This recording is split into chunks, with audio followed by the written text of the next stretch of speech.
हमें तो वैसा ही प्रोडक्ट तैयार करना पड़ेगा जो फील्ड में चल सके। तो ये एसआई बैच, एसआई का जो इतने वर्षों से, जब से एसआईएस की स्थापना हुई थी उस टाइम से जब चल रहा था, तो हम लोगों ने डिसाइड किया कि इन्हें क्या नाम देना चाहिए। जो एक नॉर्मल सुपरवाइजर और जो जीटीओ के साथ जो आते हैं उनमें, तो चूंकि ये सारे लोग ग्रेजुएट होते हैं, मिनिमम क्वालिफिकेशन ग्रेजुएट होता है, इसीलिए इनका नाम रखा गया ग्रेजुएट ट्रेनी सुपरवाइजर, जीटीएस।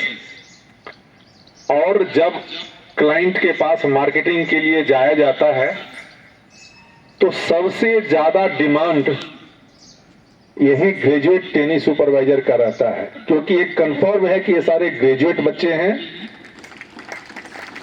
तो इनमें जो थोड़ी बहुत कमी भी रहेगी ये ग्रेजुएट बच्चे में, इनको हम लोग प्रैक्टिकल ट्रेनिंग यूनिट में दे दे करके हम उस लायक बना देंगे जैसा कि हमें चाहिए।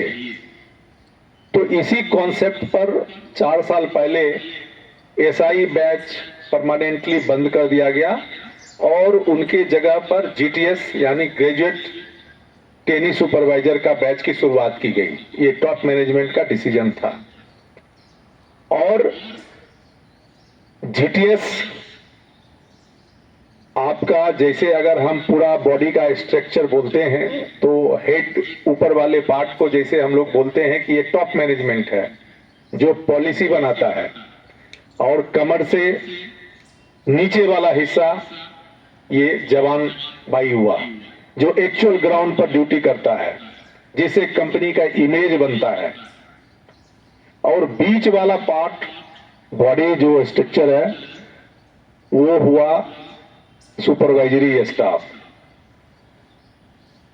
अगर किसी कंपनी का सुपरवाइजरी स्टाफ कमजोर होगा, वीक होगा, तो समझिए कि ऊपर का पॉलिसी ऊपर ही रह जाएगा और नीचे का जो फील्ड में काम कर रहे हैं वो नीचे ही रह जाएगा। ऊपर से पॉलिसी लेकर के नीचे पर लागू करवाना ये काम होता है सुपरवाइजरी स्टाफ का। तो आप समझ सकते हैं कि आपको टॉप मैनेजमेंट से पॉलिसी लेना है और नीचे लेवल में उसको लागू करवाना है, जिसके लिए ये जीटीओ, जीटीएस ये सारा तैयार किया जाता है। इसमें हर किसी को, चाहे जीटीओ हो, चाहे जीटीएस हो, चाहे जवान हो, आप मान के चलिए 1 साल, 2 साल, 6 महीना जवान की ही ड्यूटी करना है, सिक्योरिटी जवान का ड्यूटी करना है।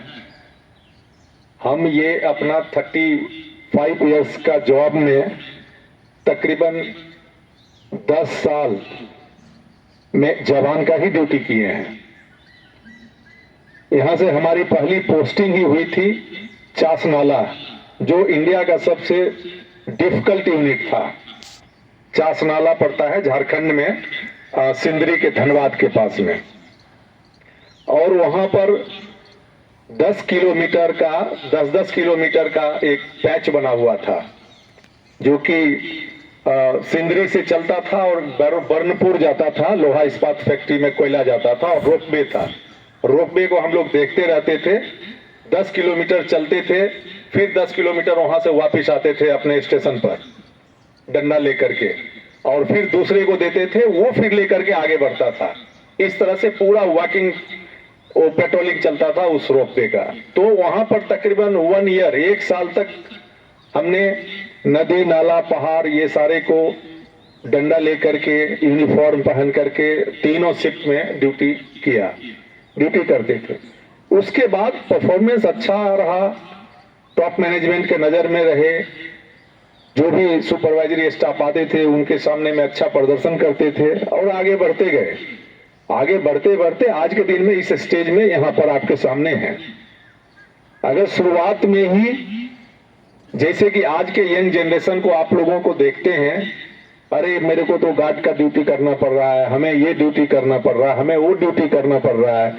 अगर शुरुआत में ही अगर इस तरह की भावना आपके अंदर में आ जाएगी, आप कभी भी आगे नहीं उठ पाओगे। हमेशा ध्यान रखना, आप लाइन ही सेलेक्ट किए हो बुट बेल्ट का, और बूट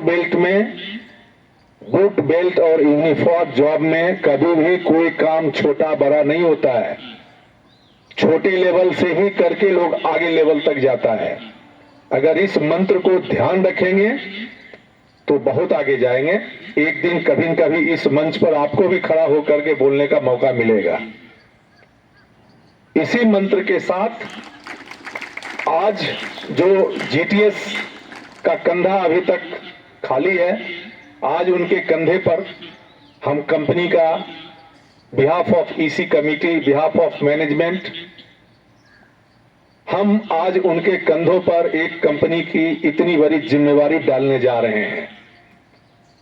अब इनके ऊपर डिपेंड करता है कि उस जिम्मेवारी को किस तरह से ये भार को ढोते हैं, उस भार को वहन करते हैं और कंपनी का नाम ऊंचा करेंगे। ये टोटल आपके ऊपर डिपेंड करता है, क्योंकि रैंक लगाना आसान है, लेकिन उस रैंक की जो इज्जत मर्यादा उसको बनाए रखना अपने आप में एक बहुत बड़ा चैलेंज वाला काम है।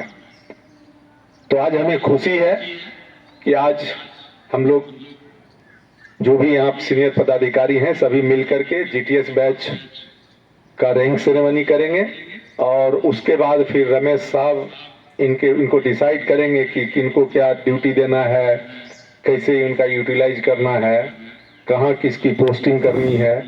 ये सारा अभी इनके पास समय है, देखेंगे बात करके और अलॉट करेंगे। तो इसी के साथ आप सभी को एक बार पुनः थैंक्स देना चाहते हैं कि